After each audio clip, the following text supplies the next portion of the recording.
শাক তুলিতে গিয়েছিলাম গম ক্ষেতের ওই পাশে, সেই সুযোগে চুরি কইরা আইলো আমার কাছে। তোদের এখানে কি কে স্যার আপনার কি তাতে?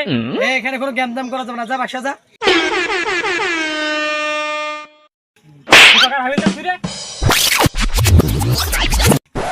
হ্যালো স্যার, এই ব্রিজের পরে আমাকে একজন মারছে, ইমার্জেন্সি সলিউশন।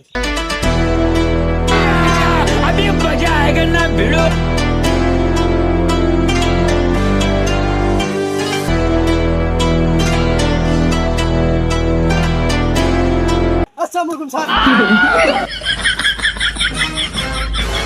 হাবিলদার, তোমাকে কতবার বলেছি এইভাবে আর সালাম দিবা না? Sorry sir. কি সমস্যা, কি হয়েছে এখানে? আর এদেরকে আমি বাসায় যেতে বলছি, এরা আমাকে মারছে। কে মারছে তোমাকে? স্যার, এই কি সমস্যা, ওকে মারছো কেন? কি হয়েছে তোমার? এই স্যার বলছেন